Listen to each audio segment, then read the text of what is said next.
आप सभी स्टूडेंट को गुड मॉर्निंग। आज कुछ नए अंदाज में थ्योरम, कुछ इम्पोर्टेंट थ्योरम को आपके सामने पेश करने जा रहे हैं। पहले आपको एक बात बता दें कि good luck matric studies centre, Ringbandh, Sitamarhi, मैं दिलीप सर आप लोगों के लिए ज्यामिति का कुछ थ्योरम, इम्पोर्टेंट थ्योरम लेके आया हूँ। तो चलिए आज देखते हैं, हम लोग आज सीखने वाले हैं, कुछ नए अंदाज में सीखने वाले हैं कि थ्योरम कैसे सिद्ध किया जाता है। हालांकि हम लोग पढ़ने के लिए तो पढ़ लेते हैं लेकिन पता नहीं रहता है, लेकिन कुछ शॉर्ट तरीका से, कुछ ऐसे चीज़ों से हम लोग थ्योरम को सिद्ध कर सकते हैं। बेसिक बात ये होती है 10 क्लास में कि कोई भी थ्योरम की क्लास करने के लिए या थ्योरम को परिपूर्ण रूप से सिद्ध करने के लिए, अच्छे तरह से जानने के लिए आपको 9th क्लास का थ्योरम जानना बहुत ज़रूरी होता है। फिर भी अगर 9th क्लास के थ्योरम हमको नहीं आता है, फिर भी हम 10 क्लास के थ्योरम को अच्छे ढंग से बना सकते हैं, सीख सकते हैं। चलिए देखते हैं। पहला थ्योरम आपका है थेल्स प्रमेय। इस थेल्स प्रमेय को कहा जाता है आधारभूत अनुपातिकता प्रमेय। ठीक है, इसका साधारण प्रतिक्रिया अर्थात ये क्वेश्चन है, प्रश्न है। साधारण प्रतिक्रिया को प्रश्न कहा जाता है। ये कहा गया है कि एक त्रिभुज की एक भुजा के समांतर, खींची गई रेखा, मतलब कि एक त्रिभुज है और एक भुजा, कोई उसमें भुजा होगी, अर्थात हम समझ रहे हैं कि त्रिभुज में 3 भुजा होती है, उसमें से कोई एक भुजा के समांतर यानी बराबर एक रेखा खींची गई है जो अन्य 2 बिंदुओं पर, जिन 2 बिंदु पर प्रतिच्छेद करती है, अर्थात वह 2 बिंदु पर प्रतिच्छेद करेगी, अर्थात ये करती है, वे बिंदु भुजाओं के समान अनुपात में विभाजित करती है। अर्थात जब त्रिभुज के किसी तीसरी भुजा के या अन्य भुजा के समांतर जब हम एक रेखा खींचेंगे तो वह 2 बिंदु पर कटेगी और वो जो भुजा होगी उस दोनों अन्य भुजाओं को समान अनुपात में क्या करेगी, विभाजित करेगी, अर्थात बांट देगी। ये साधारण प्रतिक्रिया था। इसको हमने क्या किया, सबसे पहले एक त्रिभुज की रचना की। हम लोग कोई भी त्रिभुज ABC एक त्रिभुज बना लिए, ABC एक त्रिभुज बना लिए जिसमें नामकरण कर दिए। उसके बाद इस BC के समांतर देख रहे हैं हम D एक रेखा खींच दिए और इसका नाम बिंदु रख दिए D और E। अब ये जो रेखा खिंचाया तो इस भुजा को 2 भागों में बांट दिया, इस साइड भी इस दोनों को 2 भागों में बांट दिया, अर्थात समझ सकते हैं कि AB को 2 भागों में बांट दिया गया और AC को भी 2 भागों में बांट दिया गया। तो जो बटने वाली भुजा होती है वह एक अनुपात में होती है, मतलब कि यहाँ से AD अनुपात हो जाएगा BD का और यहाँ से AE अनुपात हो जाएगा EC का। यही हमारा साधारण प्रतिक्रिया प्रश्न कह रहा था। चलिए अब देखते हैं कि हम इसको एक त्रिभुज बना लेंगे अपने से। ये अपने से काम करना है कि एक त्रिभुज बना लेंगे और त्रिभुज का नामकरण कर देंगे। तो मैंने क्या किया, एक त्रिभुज बनाया, उसका नामकरण कर दिया ABC। और यही बात को हमको लिखना है कि माना कि ABC एक त्रिभुज है जिसमें हमको कहता है कि एक भुजा के समांतर, इस भुजा के समांतर ये रेखा खींचा गया, तो हम लिख देंगे जिसमें BC के समांतर DE एक रेखा खींची गई है। ठीक है, ये थोड़ा सा मिस्टेक हो गया था इसलिए इसको आगे करके लिखेंगे। अब हमें क्या सिद्ध करना था कि ये भुजा और ये भुजा अनुपात में होता है, तो यहाँ से AD बटे BD कर देंगे और AE बटे क्या करेंगे, EC कर देंगे। ठीक है, अब आगे देखते हैं क्या रचना में लिखेंगे, ये हमें सिद्ध करना था। अब रचना में हम क्या की, ये रचना किया गया है।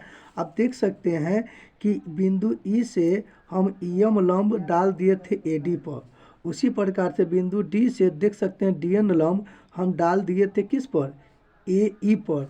उसी प्रकार से हम B को E के मिलाएं और D को C से मिलाएं। ये बात रचना में लिख देना है कि DN, ये DN क्या, एक लंब है, ये लंब डाला गया, देख सकते हैं यहाँ DN एक लंब डाला गया है।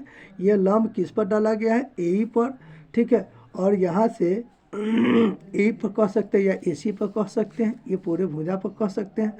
ठीक है, तो DN लंब डाल दिए AC पर और उसके बाद EM लंब डाल दिए किसी AB पर। ठीक है, DN लंब AC पर तथा EM लंब AB पर डाला गया। ठीक है, और B से E को और D को C से मिला दिया गया। तो लिख लेंगे कि और B को E से तथा D को C से मिलाया। ठीक है, ये हमारा हो गया रचना के आधार पर, जो बनावट था उसके आधार पर ये बातें। ठीक है, उसी में से निकल कर आता है सिद्ध करने वाली बातें। अब हम लोग प्रमाण दिखाते हैं। प्रमाण का मतलब होता है हम लोग सिद्ध करते हैं। ठीक है, तो हम लोग सिद्ध करने के लिए सबसे पहले थोड़ा सा बारीकी से देखिएगा। यहाँ 2 फेज है, अगर यदि समझ लेते हैं तो कहीं ना कहीं हमें आसानी होगी। क्योंकि इतना बात अगर यदि हम लोग जान जाते हैं, इसको 2 से 3 बार पढ़ लेते हैं, तो उसके बाद ये काम आसान है। चलिए हम आपके इसके लिए रफ लेते हैं, रफ पेज, और दिखाते हैं कि रफ पेज में देख लीजिए यह एक त्रिभुज था आपका, और इस भुजा के समांतर ये भुजा आप खींचे थे। उसके बाद यहाँ से एक लंब डाले थे इस पर, उसके बाद इसको इससे मिलाए थे। अब हम देखते हैं कि यह और यह 2 त्रिभुज बन रहा है। ठीक है, इस दोनों त्रिभुज में चलना है हमको। सबसे पहले क्या करना है, इस दोनों त्रिभुज में चलना है। इस दोनों त्रिभुज में हमें पकड़ना है, कुछ न कुछ बातें पकड़ना है। क्या पकड़ना है, तो सबसे पहले पकड़ना है लंब और हमको पकड़ना आधार। ठीक है, ये 2 बात याद रखिएगा कि लंब और आधार हमें क्या करना है, पकड़ना है। ठीक है, हम लंब को तो पहचान लिए कि ये जो डाला गया है ये क्या है, लंब है, तो हम लिख दिए कि यह लंब है। ठीक है, उसके बाद लंब जिस पर डलाता है तो ये क्या हो जाएगा, हमारा आधार हो जाएगा। तो लंब आधार पता चल गया। उसी प्रकार से इसमें आते हैं, इस त्रिभुज में आते हैं, तो हम देख लेते हैं कि लंब तो हमारा है ही, और आधार अब ये हो जाएगा। ये हमारा क्या हो जाएगा, अब इतना ही आधार हो जाएगा, ये हमारा आधार हो जाएगा। तो लंब आधार हम यहाँ से निकालेंगे। और त्रिभुज का क्षेत्रफल, क्योंकि लंब जो बन रहा है तो यह समकोण त्रिभुज है, और समकोण त्रिभुज का क्षेत्रफल क्या होता है, 1/2 गुने आधार गुने ऊंचाई, 1/2 गुने आधार गुने ऊंचाई। इस बात को लिख लेना है, हमें निकाल लेना है। और अनुपात कहता है तो अनुपात कर देंगे, तो यहाँ से हमारा 1 भाग सिद्ध हो जाएगा। चलिए देखते हैं, फिर से हम रचना कर रहे हैं, फिर से हम अलग अलग त्रिभुज निकाल रहे हैं। चलिए एक त्रिभुज यहाँ से, और इसके समांतर ये रेखा खींचा गया। ठीक है, उम्मीद कर रहे हैं कि आपको समझ में आ रहा है।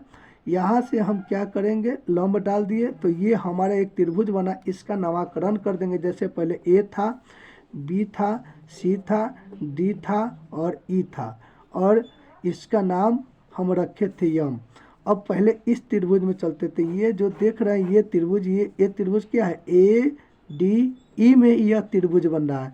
तो लिखेंगे त्रिभुज, अब यहाँ से देख लेते हैं, त्रिभुज ADE में, ADE में देख रहे हैं, यहाँ देखते रहिए। चित्र पर नज़दीकी नज़र बनाए रखिए ताकि आपको समझ में आ जाए। चलिए यहाँ देखते हैं क्या कि त्रिभुज ADE में, इसी में ही बन रहा है। यह लंब है, तो लिख देंगे इस लंब का नाम क्या, EM क्या है, एक लंब है। और आधार हमारा जिस पर लंब पड़ता वो हमारा आधार हो जाता है। यहाँ से ये आधार हो गया, तो आधार का नाम क्या हो जाएगा, AD आधार हो गया। अब त्रिभुज ADE का क्षेत्रफल, समकोण त्रिभुज है, तो यहाँ से लगा देंगे 1/2 गुने आधार गुने ऊंचाई। आधार हमको पता है, देख लीजिए AD, और ऊंचाई पता है EM। यहाँ से एक काम हो गया। अब चलते हैं यहाँ से, देखिए फिर चित्र हमारा एक साइड बाकी है, अभी इस साइड बाकी है। देख लीजिए रचना से, फिर से ये रचना जो किया गया था इसको हम पूरा रूप से मिला देते हैं ताकि आपको समझ में अच्छी ढंग से आए। ये भी एक त्रिभुज बन रहा है। इस त्रिभुज का नाम क्या है, DBE, या जैसे भी आप लिख सकते हैं, तो लिख लीजिएगा आप लोग DEB में, चाहे BED में लिख सकते हैं। ठीक है, BED में हम चलते हैं क्या, इसमें चलते हैं। हम देख लेते हैं कि इसमें लंब कौन है, आधार कौन है। ठीक है, इसमें लंब और आधार हम लोग को देख लेना है। तो हमको पता है कि यही लंब है। ठीक है, लंब तो है ही, इस त्रिभुज में चल रहा है, लेकिन ये भी ई जो है ये लंब वाला है, तो लंब के एक दूसरे का समांतर होगा, इसलिए लंब इसी को ले लेंगे। ठीक है, और हम जानते हैं कि ये लंब जो आया इससे, तो ये डला रहा है इस रेखा पर, ये पूरा रेखा पर। तो आप सोच सकते हैं कि अगर AD आधार है, AD क्या है हमारा, आधार था ना, देख लीजिए ये आधार है ना था। इसी आधार को अगर आगे मुँह बढ़ा देंगे, आगे की तरफ बढ़ा देंगे तो यहाँ भी आता है, ये भी क्या बन जाएगा, ये भी आधार, यह आधार है तो ये भी आधार है, ये सिंपल है। ऐसे करके देख सकते हैं, ये आधार है तो ये भी आधार हो गया, ठीक है। तो आधार हमारा क्या हो जाएगा बी डी, और लंब क्या है हमारा ई एम, तो लंब है ये है। अब त्रिभुज के क्षेत्रफल लगा दीजिए, बी ई डी का क्षेत्रफल 1/2 गुना आधार गुना ऊंचाई, लंब आपको पता, आधार पता है, ठीक है। यहाँ से आधार आपका बी डी है और लंब कितना है, ई एम है। अब इसको क्या करना है कि दो त्रिभुज, यहाँ से भी इस त्रिभुज का, अर्थात यहाँ देख लीजिए ए डी बी का इसमें क्षेत्रफल निकाल दिए, और यहाँ से निकाल दिए बी डी बी ई का क्षेत्रफल निकाल दिए। इस दोनों का क्षेत्रफल का अनुपात निकाल लेते हैं, तो लिख देंगे त्रिभुज ए डी ई का क्षेत्रफल बटे डी ई बी का क्षेत्रफल। अब चलिए यहाँ से देख लेते हैं, इसका था 1/2 गुने ए डी गुने ई एम, इसका भी था 1/2 गुने बी डी गुने ई एम से ई एम कट जाएगा, 1/2 से 1/2 कट जाएगा, अर्थात आएगा ए डी बटे बी डी। ए डी बटे बी डी इसको मान लेंगे समीकरण फर्स्ट, ठीक है। अब देख सकते हैं यहाँ पर यही सिद्ध करना था हमें कि ए डी बटे बी डी, एक पार्ट हमारा क्लियर हो गया।